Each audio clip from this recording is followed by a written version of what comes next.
Welcome to Notary Insights Live with Tech Amaku and Tiger Toledo. The show will be starting shortly. Thank you for your patience.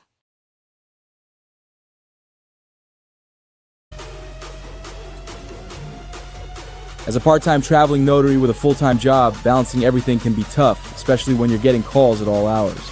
That's where Sabrina AI comes in. Think of Sabrina as your personal assistant who answers every call, handles appointment bookings, provides quick answers to common questions, and filters out non-urgent inquiries.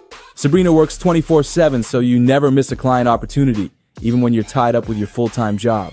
With this system, you can keep things running smoothly without the stress of managing calls yourself, giving you more time to focus on your work, clients, and everything else life throws your way. Scan the QR code for a free demo.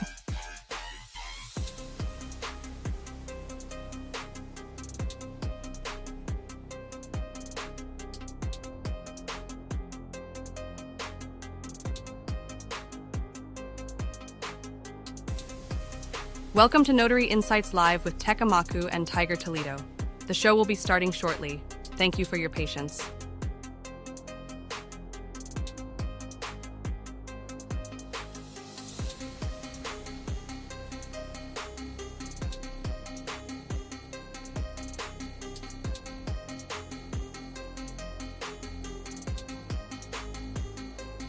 So, all right, Dre, I have a question because, it's rare that we have you on here, but when we do, I always want to ask you the question of, because you're a visionary, how do you see the notary industry unfolding with everything that's going on nowadays, with the run, with AI being introduced now, with electronic filings and, all people doing e-logs and stuff like that. What do you see happening in the notary industry from now and let's just say the next year or two? Great question. I think as popular as Ron is, I wouldn't be shocked if it gets rolled back a little bit. Okay.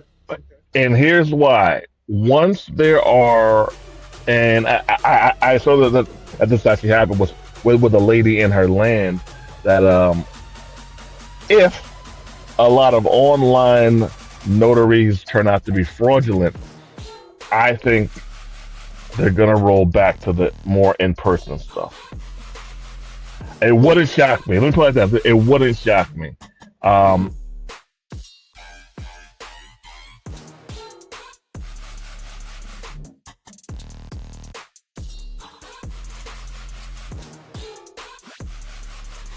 Welcome to Notary Insights Live with Tech Amaku and Tiger Toledo. The show will be starting shortly. Thank you for your patience.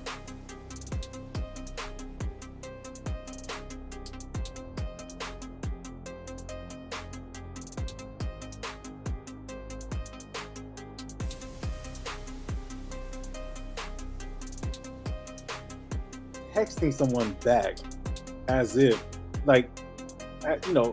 maybe you don't speak to them, but you get a chance to communicate with them better. I'm curious, Stephen, what do you think? So I think that you definitely want to seize the opportunity.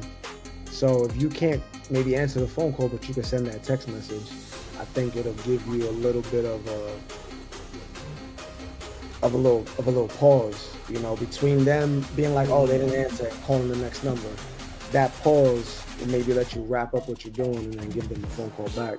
But honestly, I think the best is with what Sabrina offers, and that's if you miss a phone call, she then goes and goes after the client, and you don't have to wrap up what you were doing to get the phone to send that text or call the client back.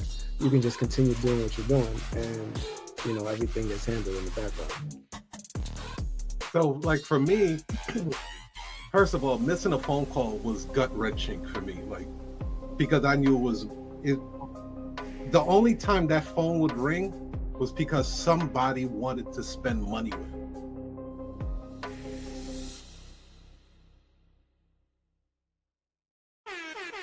Welcome to Notary Insights Live with Tech Amaku and Tiger Toledo. The show will be starting shortly. Thank you for your patience.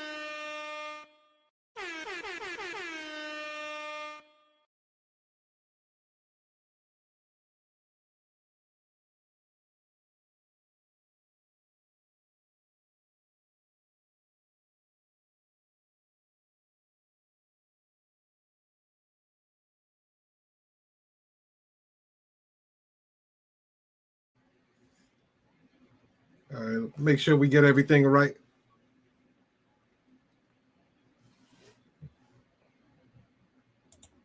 Tech to the stiz age.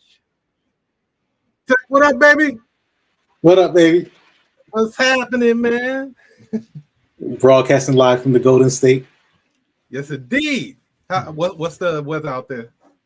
73, nice and toasty, man. It's perfect weather. 75 is as good as it gets. Shout out to the town, man. You heard? I'm out here. Was it out there? It's rainy today. It's chilly, dude. For it to be, I think we're in summer now, right? No, not officially. Yeah, it feel like fall out here. Nah, man. It's I had a conversation yesterday with a guy that I knew for like 20 something years, and we were just talking about how a lot of our peers are moving to different parts of the country, Georgia, Texas, a lot of people moving to Arizona. And when you're out there, it gets 120, 123. And I'm talking like right now. Right now, that's a 50-degree swing. So unless you, even with how expensive it is to live here, something that we deal with, we just put up with it because there's no chance I'm living in hell. Literally, 120 degrees is hell. No way, baby. Oh, I got to give a shout out to New York. Shout out to New York. I see how happy you guys are. The Knicks are winning over there. Shout out to the Knicks. Yes, indeed. New York is wilding right now. they got Madison Square Garden on lock, Tech. So shout out to my hometown, New York. You heard? So yeah, let's get right into it. Let me pull up the notary slide. But while I'm pulling that up, Tech, keep the people on ice. Yeah, this is the Notary Trivia Show, the Notary Insight Show. We start with trivia, start with our greetings, start off with our shout outs, and then we go into trivia. Then we go into our main topic, which today is the rise of the machines. And then we'll go into a money corner. Then we'll end the show like that. Or we'll finish with some hot takes, maybe some announcements, maybe some hot topics. Then we'll finish the show. As always, leave a comment if you're watching this live. If you're watching this on replay, also leave a comment and we'll get back to it, man. Mm-hmm. So this one's gonna be fun, Tech. This one is called Cafe Cash Flow. So it has to go with upsells, ways that notaries can actually make money despite the regulations on notary fees and stuff, which we know a lot of notaries don't really give a rat's ass about that anyway. Let's go. This is my specialty. Oh yeah, you'll score high on this one though. I know. Entertainment purposes only. He said, "I gotta say that." Yeah. People want to sue you nowadays. Okay, so spin the wheel. First question, Tech. Loan signing specialization is the highest paying notary upsell. Is this statement true or false? This statement will be false. 100% false. And I agree with you on that. But this one, it says it's incorrect. That we both know that's not the case. Man, so, but it says loan signing specialists can earn $75 to $200 per appointment, making it the most lucrative notary upsell. Okay. First of all, that's a weird ass range. 75 to 200 is such a weird range. That's a big jump too. Yeah, so that should tell you something that's not true. I see all these things about you can make anywhere from $10 to $300. It's here's something for you guys. It's probably closer to 75 than it is to 200. Just don't be surprised if it's closer to 75 than to 200. Well, I would say depending on if you're getting your own clients or not, right? Well, always, if you're getting a loan signing appointment, then the high likelihood is that it's probably coming from a signing service. However, I understood the question as if it was being fed to you, i.e., coming from a signing service. Yeah, if you're using those like SnapDocs and the rest of them guys, you're definitely closer. You're under 75 a lot of times, unfortunately. Okay, spin the wheel. Bundling services like offering multiple notarizations at once cannot legally be discounted. Is that statement true or false? False. Correct, brother.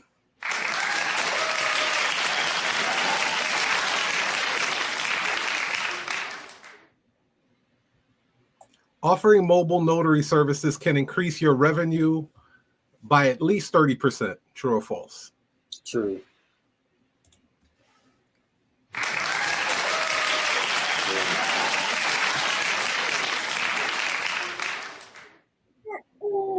I'm shooting from the hip today. Notaries can increase revenue by partnering with real estate professionals. That's subjective, but I'm going to go true. Okay. Correct, brother.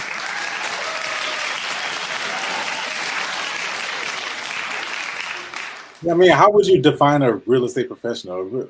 As you know, most of these appointments don't come from the real estate agent themselves anyway. And yet most people want to market to real estate agents. But they're not giving out the assignments. They're not the ones who's responsible for that. Yeah, but I think it would go more to the partnership side of it, right? Because you could partner up with a plumber. If that dude does a lot of liens on properties that need to get notarization, that would increase your revenue too. Possibly. So yes. I think just a partnership in general gives you a higher probability of making more money. Offering electronic notarizations requires the same credentials as traditional notarization. False. False. Correct, brother.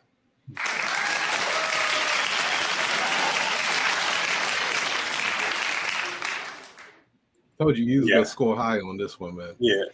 I'd be wary. Even today, I still be wary about doing electronic notarizations. Again, if you're very gun ho on that, then do you. But I'm telling you guys, and this fall we're gonna do a excellent feature, an expose on.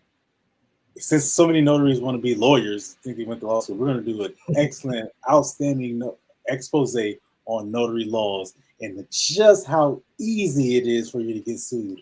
And it'll just make you think twice about this online notarization stuff because, yeah, it sounds like you can sign up for a platform and then they can just feed you $20 assignments for doing 200 notarizations. And that might sound like an easy task to you, but I'm telling you, man, the liability that's involved, if you understand what a notary is, the liability that's involved with putting your name on a piece of paper in which you could be responsible for incredible sums of money, you probably think twice about doing something where you wasn't there. You was in another state or you were in another room doing it electronically. You probably think twice about that. Just saying. But that's coming later this fall. It's gonna be, I can't wait, man. Yeah, that's going to be real interesting, man. Y'all going to learn a lot, man. Let's go to the next one. Creating subscription packages for business clients can double a notary's monthly income. Yes. Oh, it's true. Correct.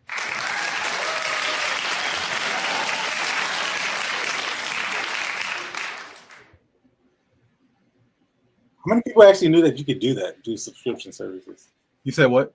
How many people actually knew that you could do a subscription? I don't even think that crosses their mind, bro. That is a very new concept to create a subscription plan for one of your corporate clients. They didn't teach that in the notary class? I didn't take a notary class, but the notary business school. By the way, shout out to the brother Andre Hatchett. He is taking his career to a new level now. He has created an awesome media company who we've actually worked with. We've worked with his media company before. It does produce results. I'll say that with a guarantee and 100% fact. He is retiring the Notary Business School. He's been doing it for 10 years now. Am I right, Tech? 10 years? 10 years? Oh, yeah. I would say he's been a commissioned notary for longer than that, but yes, the Notary Business School for 10 years. Mm-hmm. So he's helped so many notaries in this industry. It's well past the millions. Collectively that he's helped notaries make money in this industry. So shout out to that brother for, taking his business to a whole nother level with his media company. Check him out. In the meantime, you guys can always tune into Tech and I. We're putting out the shows. We're putting out the software. We're here for you. We're not going anywhere for a while. So yeah, that'd be cool to do a tribute episode to him too, man. If he wants to come on and then talk about that, I'll be down for that. Hey, let's make that happen. Let's go to the next question. Notaries can legally charge for travel expenses in addition to notarization fees. True.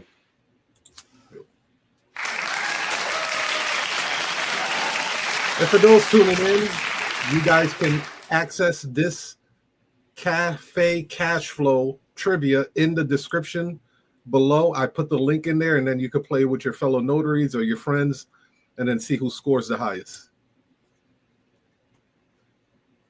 It's absolutely free. Notaries can legally offer document preparation services. True or false? It's true. False. While notaries cannot give legal advice, they can offer non-legal document preparation services as an upsell in most states. Isn't that? I got that wrong too, bro. Oh, you say can, but I should have read it. It said cannot. Mm-hmm. I'm fair to take that. It's all good. Okay, 2 more questions. Offering weekend and after-hour appointments requires special certification. False. I thought that was funny.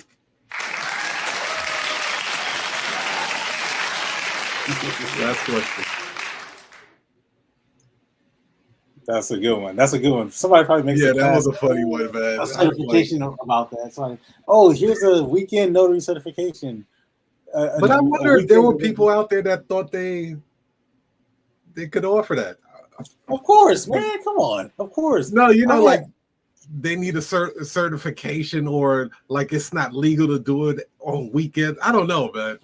No, you say that, but I'm telling you, there were people who told me, who swore up and down that you needed a special certification to sign loan packages.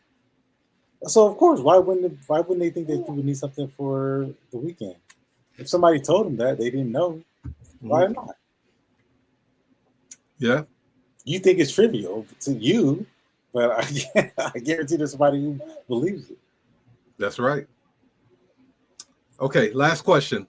Offering document delivery services alongside notarization is prohibited in most states. True or false? False. You did great, bro. Shout out to you on that one. You scored at 80%. And then, ladies and gentlemen, you have the answer keys. All you have to do is scroll down. You'll be able to see the answer key there. And then this has been brought to you by Sabrina AI, software for notaries. It answers your calls, it books your appointments, process your payments, and it allows you to grow. So check out Sabrina AI at heysabrina.ai. That's heysabrina.ai. Thank you for playing the game show, Tech. Appreciate you.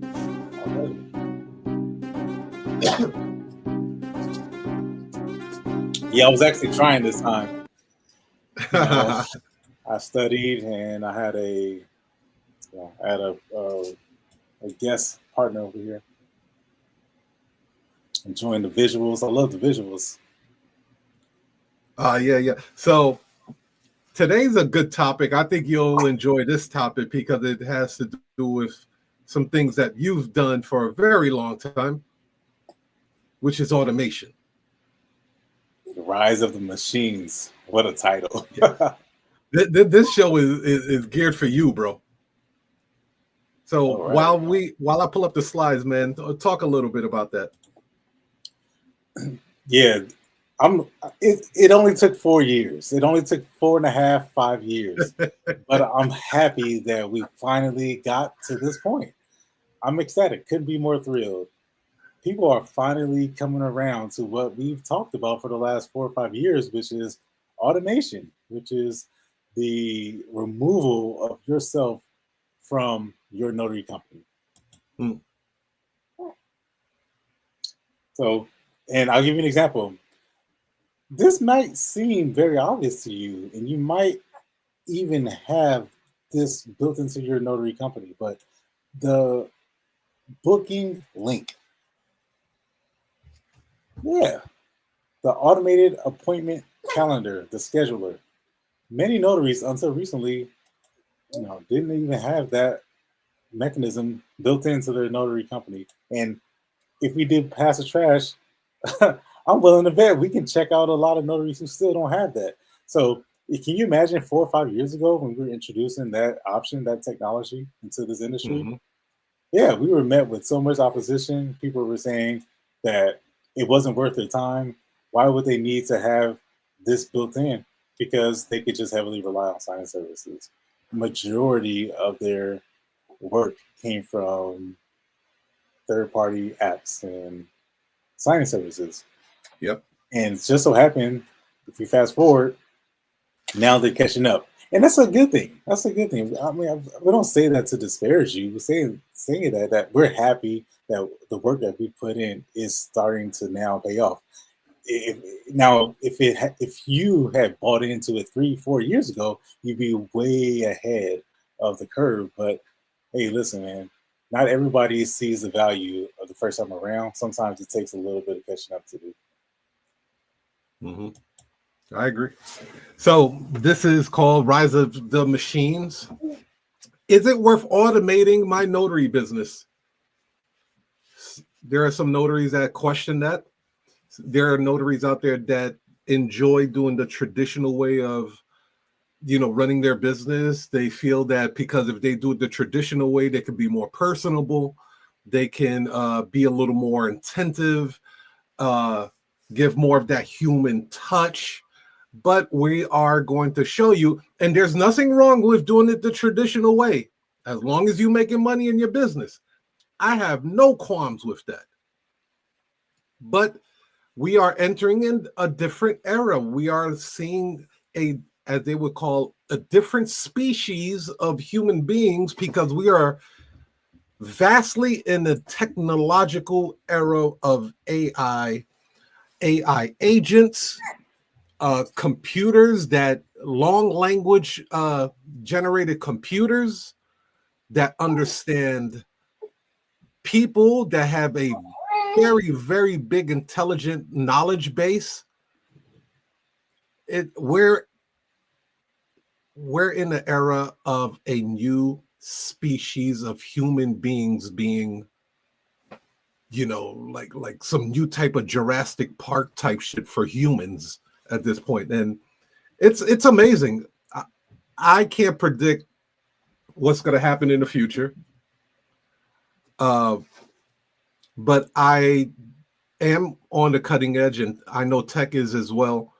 And we're keeping a very watchful eye on how things are moving. Things that were very relevant about a year ago is becoming irrelevant now. It's moving so fast that a lot of things are becoming obsolete.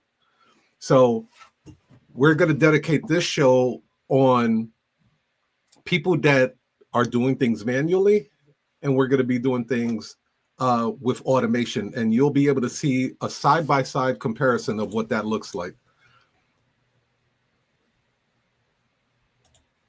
So let's go into this first. So this side-by-side, we have Aisha. By the way, both of them have AI in their names, right?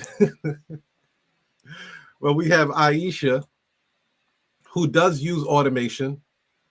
And then we have Allison, who does not use any automation at all. And what we're going to do, we're going to see a side-by-side comparison of what this looks like. And Tech, jump in at any time, bro. Yeah, I mean, the question I will ask you as you're watching this is to think about how long could you go into your notary business if you did everything? Like, how long do you think you would last? How long could you operate at that level of revolutions? And I'm using car technology, car terminology. Imagine driving down a highway and you're just cruising at 85, or if you're just redlining your engine and stepping on the gas. How long could you actually do that? And that's just something I want you to think about as you're watching this. So we're going to look at this right here, right? The amount of time that is spent. Aisha, who uses automation, it's estimated, and these are all approximates and estimations. This aren't exact numbers, but because Tech and I have played on both fields where we were doing it manually and we currently do it with automation now, it's pretty strong to say these numbers are pretty close. So when I was doing it manually, I would spend about 50 hours a week. No, I'll say it was less than that because I was always pretty much part-time. But part-time for me is about 35, 40 hours. As an entrepreneur, right? A full-time entrepreneur, you're going to be part-time is like full-time to the regular person. So that's with no automation. That's me. Everything's paperwork. I'm file cabinet. I'm writing everything down. I'm sorting through papers. I'm manually sending out emails, physically making callbacks. Yeah, easily. Recruiting new notaries onto the team, searching for notaries, easily 40 hours. Automation, 20 hours. What do you say, Tech? File cabinets? Did you say file cabinets, bro? Right next to my desk. Absolutely. Oh my goodness. Yeah, if you're using a file cabinet, this is definitely the topic for you. Look, today, the job of a notary could easily exceed 50 hours because when do you have time to generate new clients? When do you have time to post to your Google business page? And when do you have time to create new pictures? And when do you have time to answer phone calls? And I didn't even say anything about actually running the appointments. It is round the clock. And again, the question I continue to ask is, how long could you do it? How long could you keep that up? Mm-hmm. So using automation is, at this stage, is mandatory. The money spent is pretty much a little bit the same. I would say that there's a slight difference, but the money is pretty much the same because I'll talk on the no automation side, Tech, and then you can kind of speak more on the automation side. When I did not automate the business, I was paying money for reams of paper, binders, pens, 3M sticky notes, folders, ink. So that was the cost that I was spending. What about you? What were you spending money on with automation tech? Yeah, so you're talking about supplies, but you're also here's the other thing though. When you talk about money spent, how about time and energy and effort? How about that? How about your focus and how empty that feels like? So obviously, I'm going to be talking and promoting the automation side, but you oftentimes feel like you're doing stuff when it really you're not. It feels like you are. It's like you're on a treadmill. You're running. You're actually physically running, but you're not going anywhere. You're actually in one spot. Right. That's the analogy I like to use. Yeah, you're doing something, but is it really moving you? With automation, you're expanding. You're actually growing. You're not in one spot. So you're spending money on the booking link. You're spending money on subscriptions to Calendly. You're spending money on an additional cell phone. You're spending money on an email service provider. Right? You're spending money on actual lead generation, Thumbtack, Google Ads. You're spending money on uh, uh, like recording services or Mm-hmm. answering services so that you don't have to answer the phone, so that there could be a robot that answers the phone for you. Yeah, you're spending money on on managing software. So if I'm outsourcing appointments to other notaries, I can find out when they're getting paid and when the appointments are actually completed and if there are any status changes. And I'm also spending money on websites that could function 24/7 around the clock so that people can book appointments.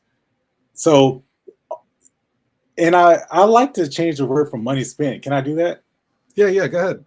I like to change it to money invested because anything that you invest, it comes right back.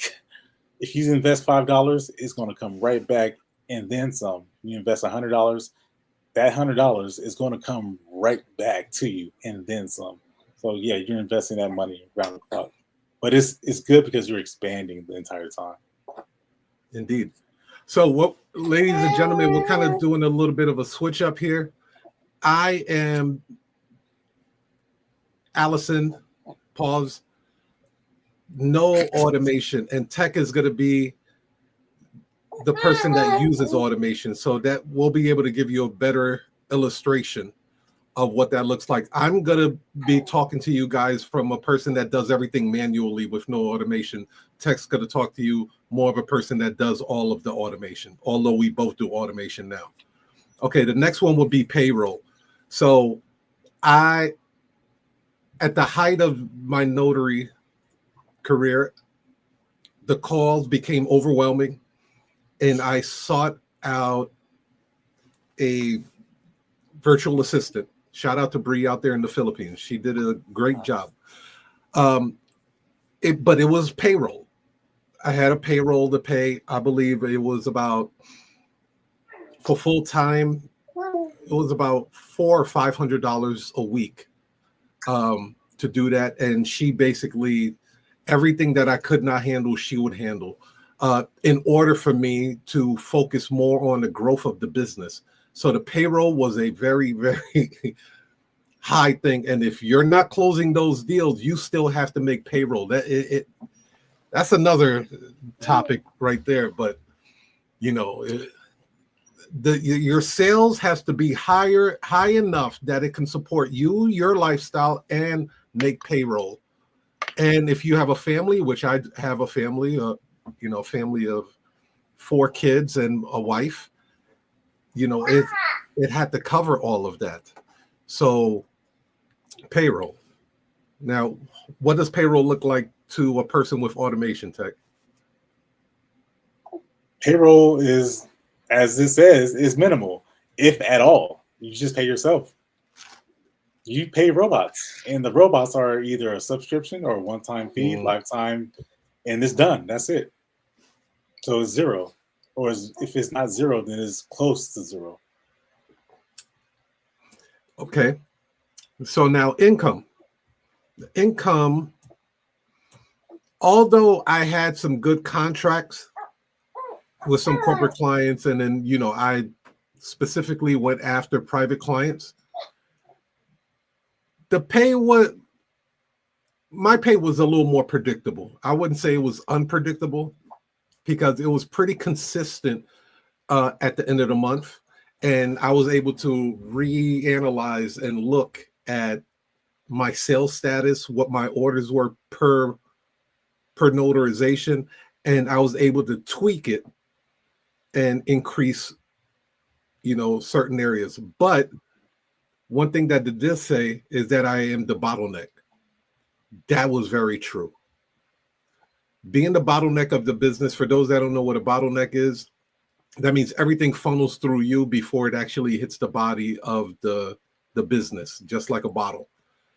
And when you're the bottleneck of the business, it restricts you from concentrating on the bigger picture, the bigger vision of the business. So like advertising, growth, recruiting, because everything is already funneling through you. So you're already the receptionist, the customer service agent, the notary, the dispatcher, the logistics person, payroll. You're already wearing a lot of hats.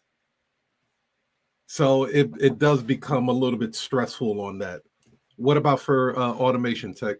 If you're Listen, using automation, I'm glad you said unpredictable. I'm glad that word unpredictable was used because that's exactly right. And the word bottleneck.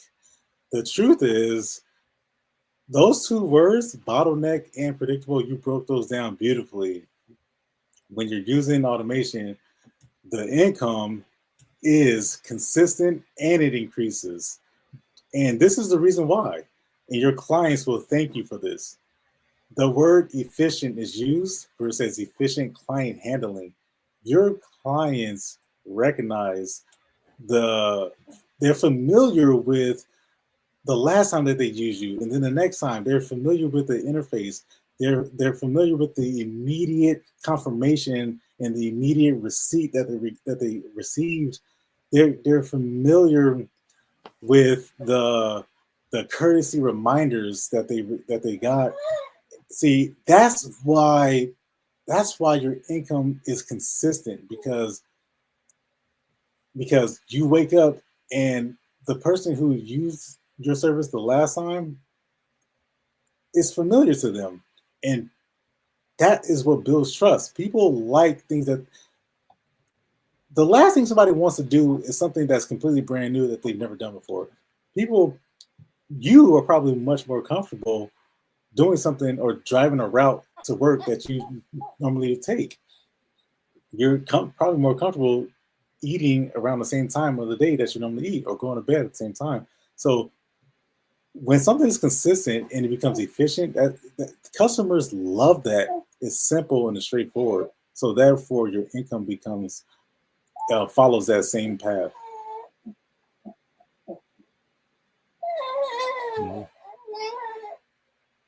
now we'll kind of speed through a few of these.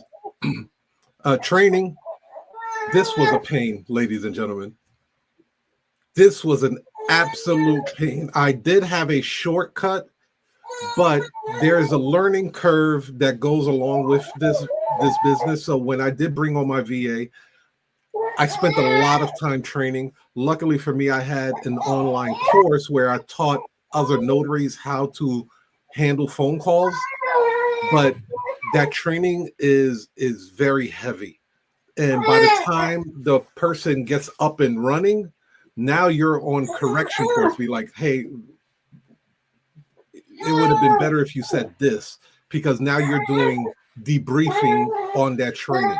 And then if you plan on, which I was in the process of bringing on a new VA, not a new VA, but an additional VA. So I would have had two VAs. Now I'm getting my current VA to train the new VA, which pulls her away from the business of handling, the day-to-day tasks. The training was unreal, bro. Unreal. But one thing I know about automation, you ain't got to do it like that. But you want to talk on that?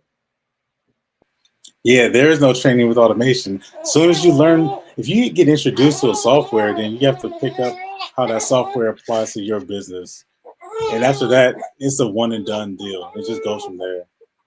Mm-hmm. Revenue, it fluctuates. Cash flow, it is volatile. It's inconsistent because there are some people that you needed to follow up with. There's some people that you need to stay in communication with, and because you're doing everything manually, it's hard to make those follow-up calls or send those follow-up emails, those thank you emails, those holiday emails that say, happy 4th of July, save whatever on your next traveling notary. So those things are so important. But one of the biggest things was call handling. That was one of my biggest challenges, was call handling, because I was running a nationwide notary agency. So I was getting phone calls from every state, and I was averaging about 70 to 85 calls per day. So you can imagine, like, that type of wear and tear and bandwidth, it's hard for one person to handle. I couldn't answer all the phone calls. And by the time, if I missed a few phone calls and I reached back out, by that time, this business has a very small window. If you do not execute in that small window, they already found somebody else to run the notarization. So I lost a lot of deals because I lost a lot of phone calls. So the call handling was the lifeblood of the business. That was the major artery of the business. If I didn't answer the phone, I couldn't speak to the customer. If I couldn't speak to the customer, I couldn't close the deal. If I didn't close the deal, my company made no money. It was that simple. What do you say about call handling, Tech? Listen, you either answer the phone call or a robot does it. Which one would you rather do? Well, I would rather. Yeah, but you can only answer it when you're available. What if you're driving? That's right. And what if you're asleep? Bro, I was in the shower, couldn't answer the phone call. If the phone was in another room and I didn't hear it ring, I didn't answer the phone call. There's too many variables on how you can miss phone calls, bro. Too many. Yeah, and here's the sad truth. Many notaries, people with notary commissions, let me rephrase that. Many people with notary commissions have just become too damn comfortable with sending calls to voicemail.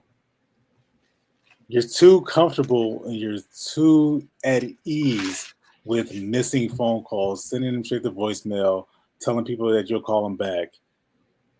The difference between a high earning notary and a notary who just barely scrapes by is the person who treats every single call like they're VIP and a high potential earning client. It doesn't matter what phone number they're calling from or what zip code, area code. You treat that same person. Talk about efficiency, aren't we? Mm-hmm. Talking about consistency, right? You're treating every single client as if they're a potential VIP client. And if you miss a phone call, would you treat the VIP client like that? What if it was President Obama calling? How do you know?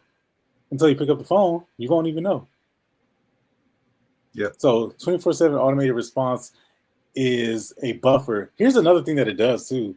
And just to give you another point, here's the reason why I say you need to have two different cell phones and not just one, and definitely no Google Voice. You need the second phone because that automated voice message, that response, that service, that is when somebody calls you, if you have an automated answering service, when that person calls you, when your phone rings, when it's being rerouted to you, you know that they've already heard that message. Now, here's how powerful that is. And again, I'm not going to spend too much time on this, but here's how powerful it is. The fact that they've already heard that message, they've already been presented options, and that still leads them to want to speak to you. that should be an automatic 100% slam dunk close. They've already heard all the options. The chances are that person truly, really needs a notary appointment. So that's what makes it even more likely for them to book an appointment. So the call handling is, I can't go back. There's no business I would start without it being um, confronted first with some type of automation service. Indeed. So scheduling was another big problem that I had. As far as like not having automation in my calendar, in my Google Calendar, my wife has access. I, of course, have access, and I have 4 kids. She's putting doctor appointments in my calendar. I'm adding my own personal doctor appointments in my calendar. Now I'm putting notarization appointments in my calendar. And when I'm receiving a phone call, if I'm writing everything down like that, it becomes difficult to say, oh, do I have that available? Now, that was one of the reasons why I gave myself a grace period between appointments. And you guys can use this as well, is that I give a 3-hour grace period. You have to book the appointment 3 hours prior to when you need it. And the reason why I did it is because my calendar would just look crazy. It looks like a Crayola box. It just has all these colors and appointments in there. So I would ask the customers to give us a 3-hour grace period. Now, if you're out of town, it will be a 4-hour grace period because I would have to look for a notary that can run that appointment. It gave me enough time to do that type of search. But when a person called, and you know how many times I would have to say, let me see if we have that available, tech. That should have been something that was automated, where it was like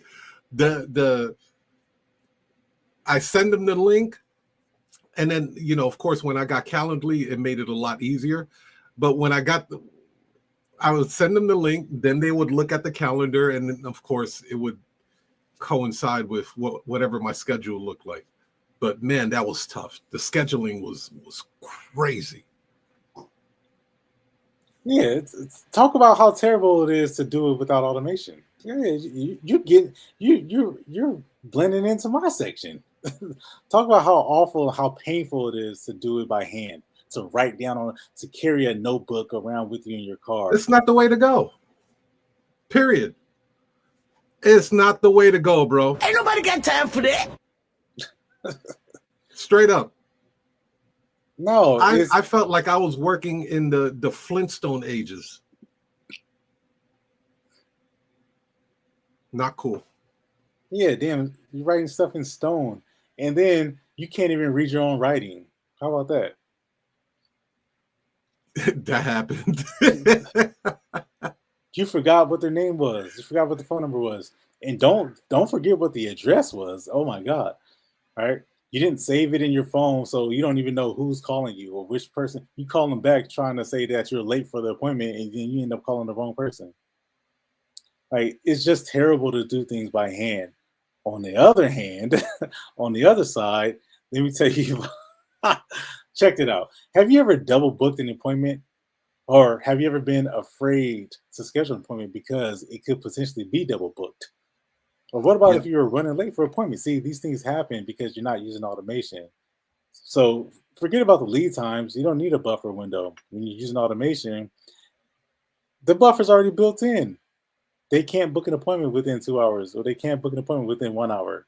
But if you really are savvy with it, which is what I recommend, you take last minute appointments. It don't matter if they need it in a half an hour. They don't need it. They need it like tomorrow. Listen, every appointment is a yesterday appointment. What do I mean by that? Everything is an emergency. All appointments are emergencies.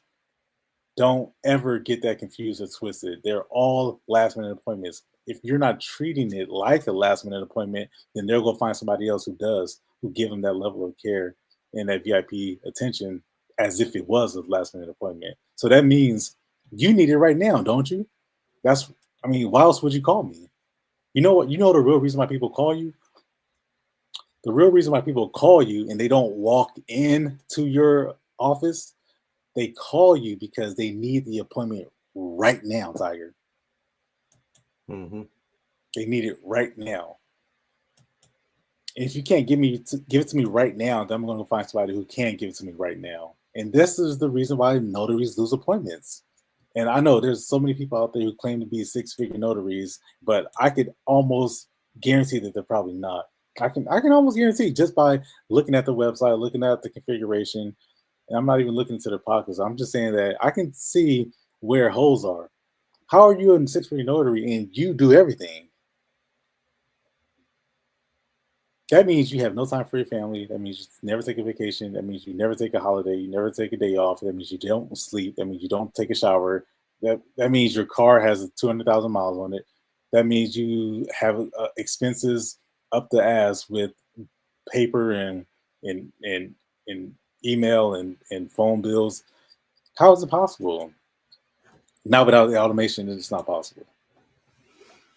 And like for me, Tech, I'm first generation American, right? So I have that immigrant mentality. Like I grind. I'm not only 10 toes down, I'm 10 fingers in. You know what I mean? So for me, the grind was what I'm supposed to do, and I'm supposed to grind that hard. And yes, I was putting hella mileage on the car, and I'm writing everything down, and I'm calling everybody, and I'm thinking that this is what I am supposed to do. But I knew, like you were saying earlier, I was spinning my wheels in the mud because there's going to be a point in your business where you plateau. No You feel matter like you're how doing much something. work Yeah. that you're putting in, you will exhaust certain things. That's why I would always tell on the live that I would only run 3 appointments and then I'm done. There's people that can run 5 appointments. For how long? With running a nationwide agency, 3 appointment was my max because I was dispatching a whole bunch of other notaries as well. So even though I stopped, the business kept going. I may have ran my last appointment at 1 o'clock, but my business is running till like 8 p.m. because I'm still supervising and overseeing the other notaries in Baltimore and Jersey and all these other places, making sure that things run smooth over there.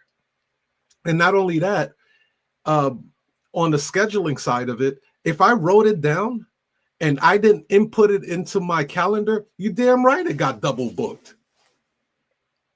Because I completely forgot about it. So yeah, that's it. Man, if you got to do automation, I understand. Get in where you fit in. But you should be aspiring to automate your business 100%. Now, the follow-up part, you guys pretty much should understand what the follow-up. Now, the customer satisfaction, I do want to touch on that. That's the last one on this one. Client satisfaction. Once you start receiving a lot of calls, and I know a lot of people this happened to, when you start receiving a lot of phone calls, you start to get tired of answering those damn phone calls. The questions become so routine that you're not as enthusiastic as you were when you first started answering those phone calls. So now, if they caught you on a bad day, maybe Starbucks didn't make your coffee you the right way or whatever, you hit your toe on the dresser early in the morning, whatever the case is, that emotion transfers into the phone call. So now instead of doing the professional greeting, you're like, hello, or what? What do you want? Your energy is off. Your vibes are way off. And you start mistreating the customers because your day is in the toilet. So the customer satisfaction does take a hit.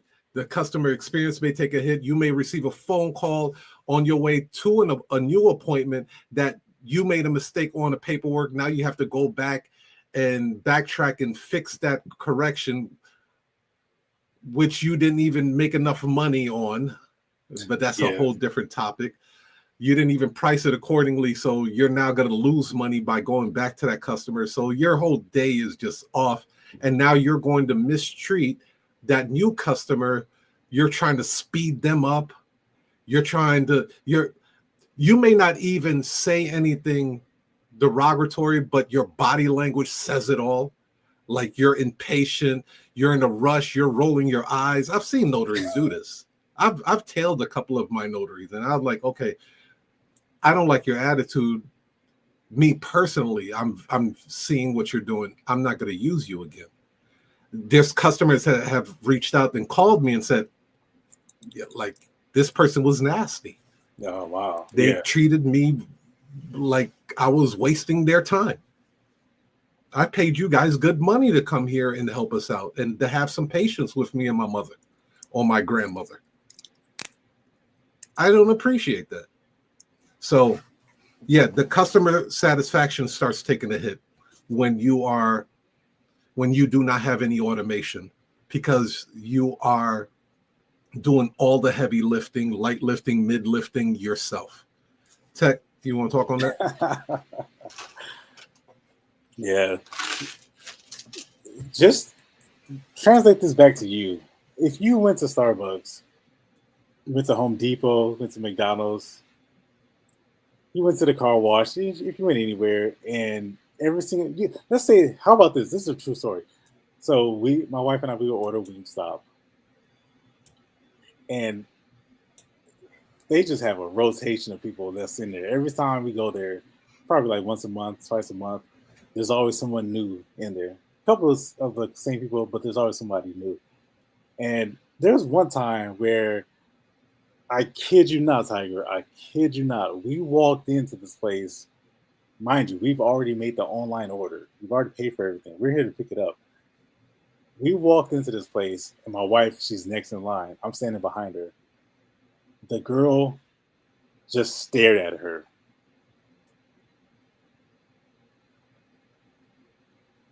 Just like that, just stared at her. And then my wife, being as funny as she is, she looked back like, oh, okay, I guess you I guess that means it's my turn to talk. The level of, if every time you went to order food or to wash your car or to go shopping, if it was a different experience every time, how often would you do it? And compared to every time you went to this place, every time you went out to eat, the service was excellent. You always had parking. The food came out on time. There was no surprises. That's what separates. Automation is what streamlines and standardizes your customer experience. When it's not automated, it's a toss up. You're just guessing. Yeah, crazy. I know you're pressed for time, so we're gonna speed through this, Tech, so you can get into the money corner real quick. But here's the potential revenue difference. If both Aisha and Allison charged $150 per notarization, Aisha would be able to do approximately 30 notarizations per week, which is 120 appointments per month. Whether she's running that herself, which it would be about like 5 appointments per day, or she does a hybrid move where she's doing half agency, half herself. Her monthly revenue, 150 times 120 appointments, would be about 18 grand. So now if Allison was doing it manually, she would be looking about 15 appointments per week, which is 60 appointments per month. $150 times 60 appointments would be $9,000. So the revenue advantage, Aisha would earn potentially $9,000 more per month, totaling $54,000 in 6 months compared to Allison. So those would be the numbers for those that want to say, all right, how much money would I make though if I did start automating my business? You're looking at a $9,000 difference per month on that one. So I'm gonna go over the 6 month outlook, which is real quick.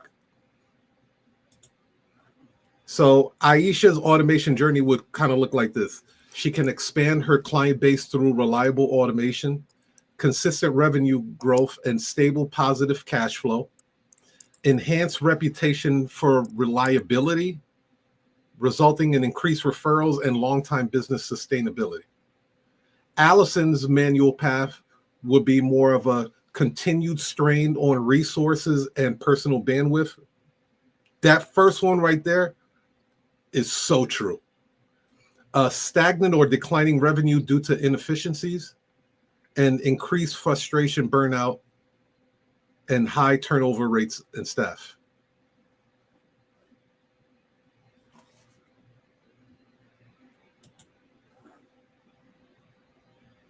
Tech? Yeah. I mean, to me, it's a no-brainer. I mean, which one do you want? do you want to be completely stressed out and frustrated, or do you want to be able to have freedom and be able to expand and have no handcuffs on? Man, where my handcuffs at? You know? Yeah. Come on now, take them off. So I put two bonuses for you guys. One's for manual and one's for automation. Either way, both of them are going to make you money in this notary industry. No problem with that. But if you choose to do it manually, you can get the $1 million call script, put in the code at the checkout, which is Sabrina AI, scan that QR code, and you'll get it for 99 cents. There's about $497 worth of bonuses on there for you guys. Completely free. All you have to do is pay 99 cents and you will get this $1 million call script. For those that want to do it manually, it's yours. Now, for those that want to automate their business, you can scan that QR code to book your private demo with Tech and I, and we will show you how to automate your notary business. Scan that QR code, see what Sabrina could do for your business. Tech, you want to take it for your notary money corner, bro? Yeah, let's do it. Okay, cool. Let me pull that up. Oh, I got a new stage for the money corner, by the way. Yeah, let me get the intro. Oh yeah, let me run that intro. Yeah. Cool. Just to finish up, the way I think of it, when you go to the grocery store, you can either have self-checkout or you have the regular cashier. The self-checkout line usually has about 4 or 5 or 6 different options.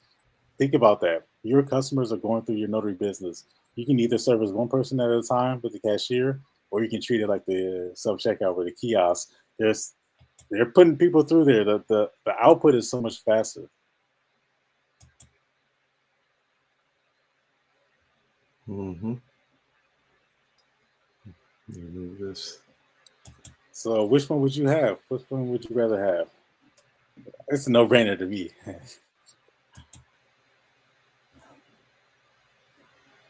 I like this. All right. That tune there. Nobody know with that tune. Stage is yours, brother. Okay, welcome to this week's Money Corner.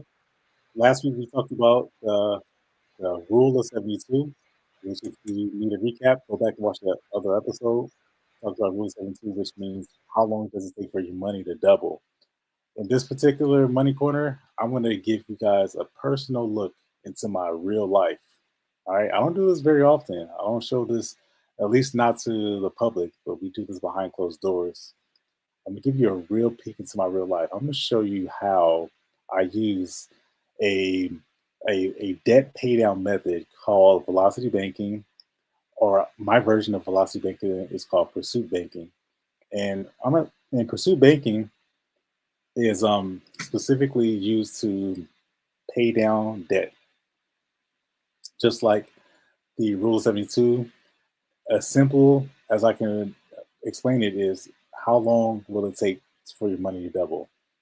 In that example with the Rule 72, I said specifically, this could work in your favor. In other words, if you know how interest works, then you earn it. If you don't know how interest works, then you pay for it. So this could work in your favor and it could also work against you, i.e., debt, i.e., credit card loans and payments. So if you don't know how interest works, it can work against you. If you do know how it works, it can work in your favor. I'm going to show you how. I'm going to give you the practical steps how it can work in your favor. Because I know there's somebody watching right now and says, well, give us some examples. How is this going to work? I'm going to give you guys a peek into my real life. I'm going to show you guys behind the scenes how I use a principle or a concept called velocity banking to pay down $21,000 in just 1 year. So my question to you is, how long will it take for you to save up $21,000? Some people could take years. You know, it could take a long, much more long, it could take decades for some people to do that. How about 1 year? How does that sound? So let me give you the scenario. Here's an example of where you use where these concepts combine. These principles, this is why financial literacy and financial education is so important, because what I do is not what you do. What you do is not what I do. It's very relative to your life. But if you never heard of these concepts, never heard these principles, then you're not using anything at all. But when you utilize these concepts, you can apply it to your real life. And how I do it in my life probably won't be how you do it. However, if you just know about the concept, then you could use it to apply it to your real life. Because the truth is, you don't tell everybody everything, do you? You don't tell everybody all your business. You only tell them a little bit of a little bit. So I'm going to show you guys. Here's the scenario. So I bought a used car. Well, I'll give you a little bit of background information. I bought my first car in 2000, about 15 years ago, 2010, a brand new car. And as you know, Tiger, the worst investment you can ever make is a brand new vehicle. Am I right? Am I right? The worst thing you could ever do is purchase and finance a brand new car. That's the worst possible investment you can ever make. So what did I do? I went out and I purchased a brand new vehicle because I didn't know. No one had ever told me this before. All I knew was I needed a car. I was fresh out of college and or grad school, and I needed a vehicle to get to work. I could either borrow a car, and that was only temporary, and I could borrow money from my parents who they didn't have the money at the time, or from a family member. I couldn't borrow anything, so I had to go and finance a car. How many of you guys are in that situation? You probably have a current car note that you're paying right now. So you find yourself in a situation, and soon enough, you find yourself in a situation where you probably are struggling to afford that car payment. So what do? Well, you do like most people who are, may not be educated in these concepts. You go back to the dealership and you try to turn the car back in, or you try to get a new car for a lower price. Problem is, you can't get a car for a lower price, can you? No, you can trade in the car, but you're going to have to get another car for a higher price in order to absorb the car's value and the money that you owe on the vehicle. Am I right? I know I'm talking to somebody right now because this is a true story, and I know this happens to a lot of people. This is what happened to me. Not only did this happen to me once, but this happened to me 3 times. I actually, starting in 2010, I got a new car like every 2 or 3 years. And some people might say, well, you shouldn't get a car that you can't afford. Well, here's the reality, and here's my response to that. What's the alternative? The alternative is to either take public transit, which is not realistic all the time. You probably live too far from where you work, or your circumstances prevent you from doing that. But nonetheless, you find yourself in a situation where 3 cars later, or 4 cars, or 5 or 6 vehicles, whatever it is, each subsequent car has absorbed the previous car loan. So I finally got to a point where I was financially educated enough to know that a new car is a terrible investment. And at that point is when I finally found a vehicle that was not new, but it was within a a manageable range for my situation. Now, here's what I did. I'm gonna tell you guys, the car was worth a certain amount. Let's say it was worth 25,000. So, you always hear people say, put zero down, right? Put zero, no money down, and then you walk away with 0% for the next 12 months. Well, what does that really mean? If you've never actually gone through that, could you actually walk someone, a family member, a loved one, or a son or a brother through that experience? I'm gonna show you. Here's what I did. I understood what those principles meant. You put down, so let's say in this example, I got a car at 25,000. I put 5,000 down, and then that dropped the value down to or what I owed on the car. I put 4,000, and then I dropped the value down to $21,000. So here's what I did. Here's the move right here.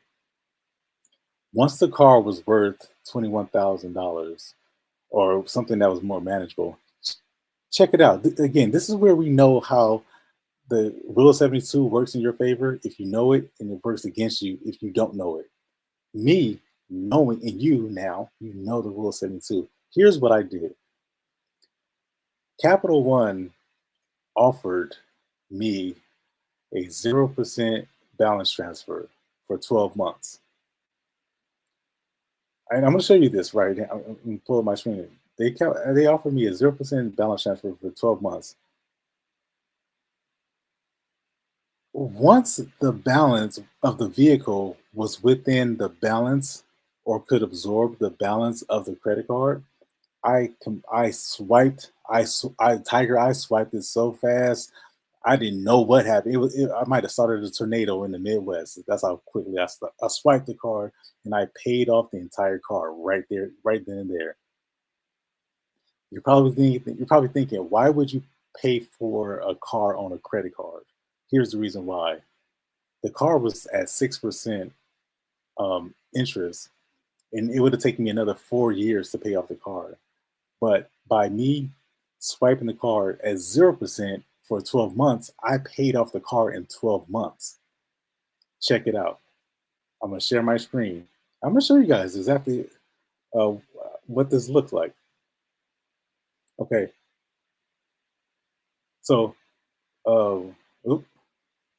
I need to change my password now. I'm going to sign in here. And can you see my screen?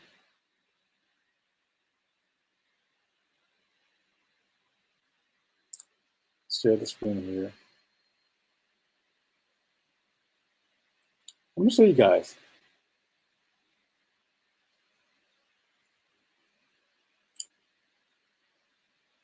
Over the last calendar year,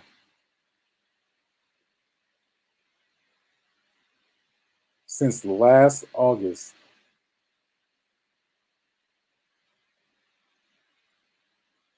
says no more transactions are being able to show. This is my real life right here. And I'm going to show this tab here where you see from the date here, which is last July, and then that coincides, well, this is August here. You see the amount, 3607. And then you see August here. You see the amount, 3607. And then the next month is 3,000. The next month after that is 3,000. And then you see the next month after here is 3,000. The next month is 3,000. And then November, and then December. And then January, and then February, $1,000 each. And then November, and then December, 2,000. And then from January on, $1,000 each. So that after an entire year, after 12 months, there'll be a 0%, zero balance on this card. This is basically the car payment.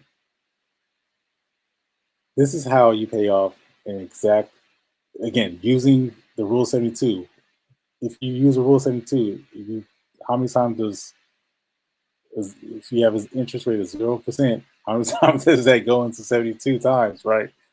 0 times. That's right. 0 times. So that means your principal 100% goes to the balance. Once you swipe the card and once you have a remaining balance on the card, now it's up to you to divide it however you want, and in order to fit into that period of time. How long is it going to take for you to save up $21,000? Could take years, could take decades. But if you understand how credit works, you understand how interest rates work, then the debt that you create could actually work in your favor. Now, all of a sudden, you own a vehicle outright. Now, all of a sudden, credit card companies are seeing that you're using credit the way it's supposed to be used. So then they offer you, additional credit. Now, all of a sudden, you're under less stress and under less financial angst because the definition of out of control debt is debt that does not have a payoff date. As you can see, as you can see, I gave the debt a payoff date, which was this July. So I'm happy to report that after this July, I will be the owner of a vehicle, right? No more car payments. I'm team no car payment, hashtag no car payment. And at the same time, I now have all of this available credit to use. The other concept I want to say briefly is when you use the concept of velocity banking, this concept also provides that your credit card is the checking account. That means your available balance becomes your checking account. That means all of your expenses, all of your bills gets paid through the credit card. So even your monthly car note is paid with the credit card, not from your checking account.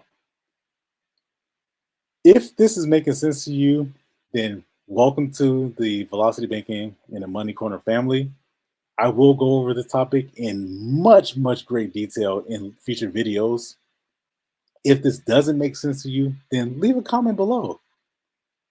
Don't be afraid. This is something that I learned and I had to go through it in order for me to actually apply it. I heard so many concepts about people paying off mortgages, 30-year mortgages in 7 years, 5 years, 8 years. And I wondered, how is that possible? Well, it is possible. If that concept works with a mortgage, a 30-year mortgage, then how come it can't work with a 4-year car loan? Well, the truth is that it can. It actually can, because debt is just debt, no matter if it's credit card debt, if it's a mortgage debt, if it's student loan debt, or, debt is just debt. Uncontrollable debt or out of control debt is debt that does not have a payoff date. Control debt that's under control is a debt that has a payoff date that you give it. So therefore, it's more manageable and you are under less financial stress. So if you want to learn more about this concept of velocity banking, pursuit banking, how to control debt, how to manage debt, and how to take more control of your life so that you can get more access to credit, you can get more higher offerings from credit card companies, then please feel free to leave a comment below. And then also scan the QR code, and you can schedule a one-on-one appointment with me, 15 minutes. We'll bounce some ideas off each other's head, and I'll offer some solutions. That concludes today's Money Corner. Dirty engineer boy. Circle it. Circle it. Fantastic, brother. So I wanted to put this out to ladies and gentlemen, for Pass or Trash, we're going to open our forum up onto you. You can now submit your website for an live audit through us. And we will feature your website on Pass or Trash. So all you have to do is go to info@tigertoledo.com. That's info@tigertoledo.com and submit your website for the next Pass or Trash website. The worst that will happen is that you get tremendous insight on the tweaks you need to do to make and optimize your website to book appointments like crazy. What do you think about that, Tech? I just thought about that. Yeah. I mean, listen. Yeah, I like the question that you posed a while back. You said, "What are you afraid of? Being smarter?" I thought that was a great question because, at the very least, you're going to walk away with some insights. Something's going to help you how to configure your website, or you know, how to make your notary business run way smoother.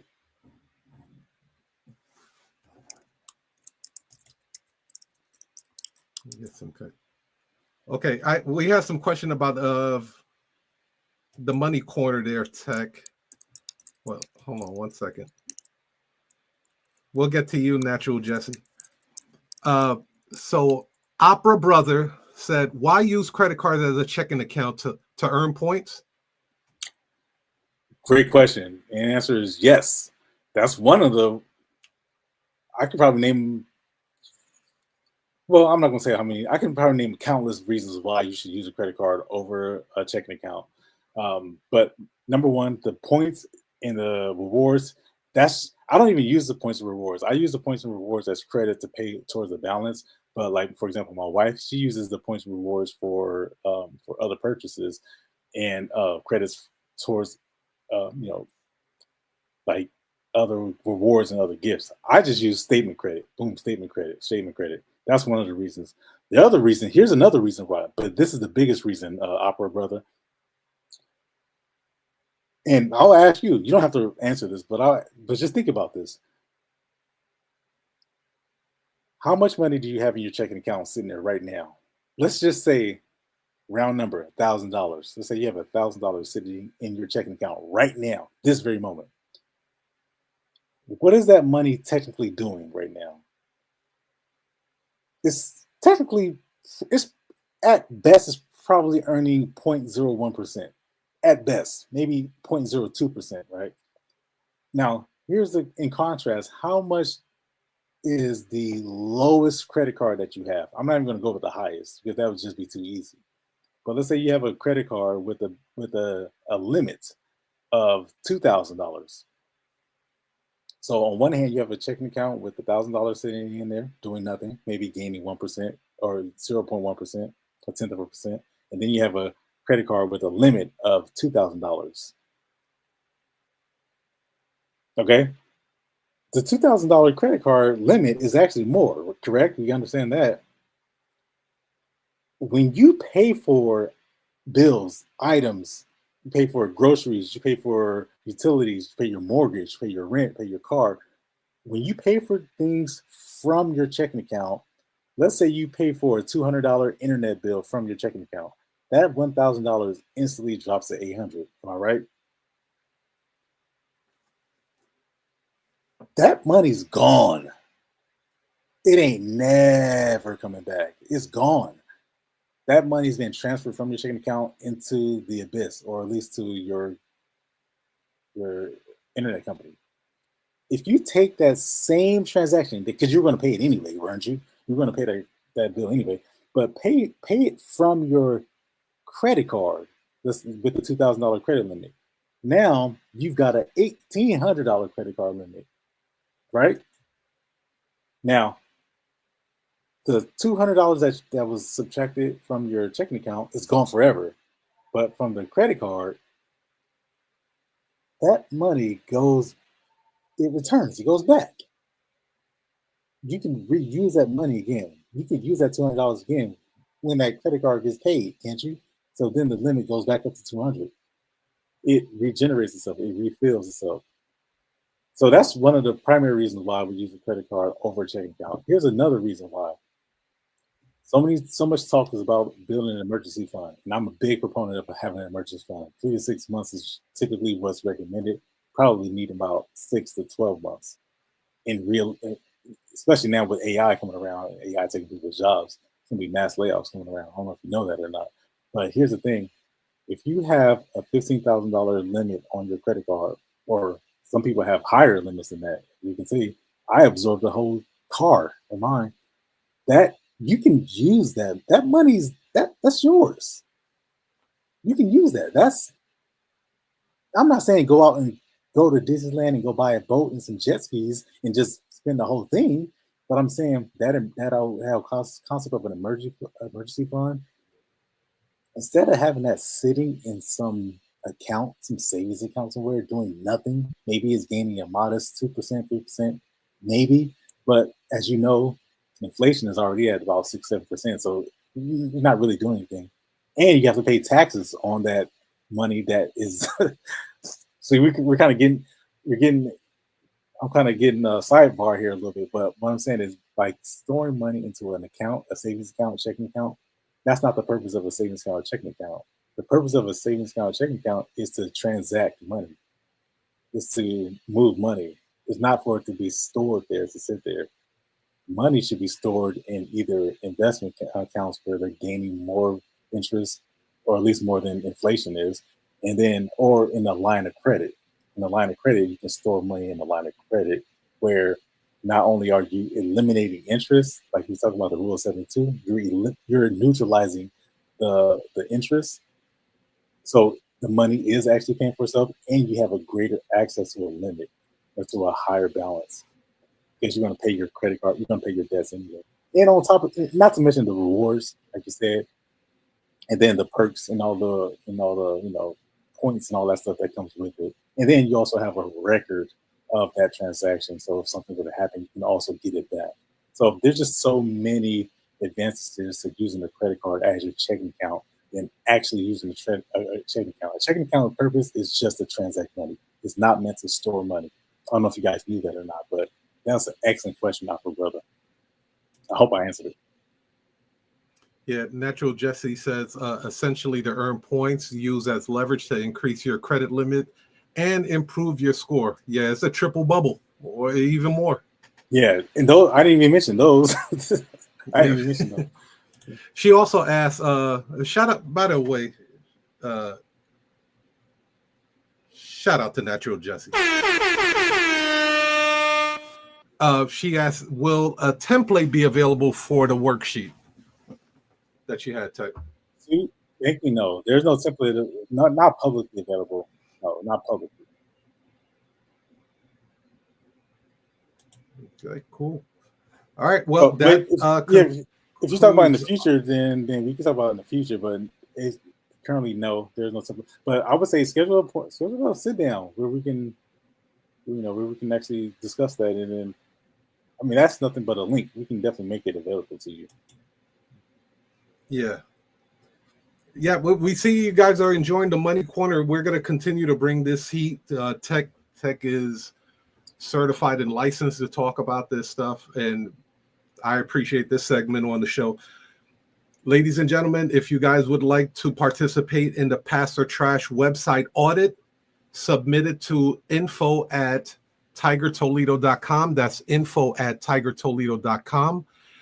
We will pull up your website on the next show and give it a hard truth audit to see if you are optimized for booking appointments and receiving payments in the most optimized way for free.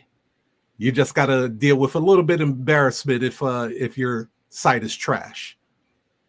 But for those that want to book a private appointment to see how Sabrina AI can automate your business, there's the QR code at the bottom of your screen there. We would be more than happy to help you. No purchase necessary. We invite you to see what automation can really do for your notary business and how we can help you grow your notary business. Any final words, Tech? No, that's it, man. That was a wonderful show. If you enjoyed it, leave a comment, leave a thumbs up. You heard it here, folks. See you next Wednesday. Clip up.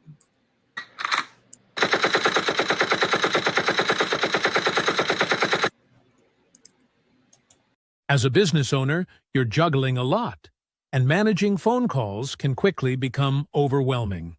That's where Sabrina, the AI voice automation that turns calls into clients, comes in. Imagine having a reliable 24/7 assistant that never misses a call, handles routine questions, schedules appointments, and directs important calls to the right people, all without needing a human touch. This frees up your team's time to focus on what really matters, saves you money, and ensures every customer gets a consistent, professional experience. It's like having an extra set of hands, so you can focus on growing your business, not just managing calls. Scan the QR code to book your free demo today.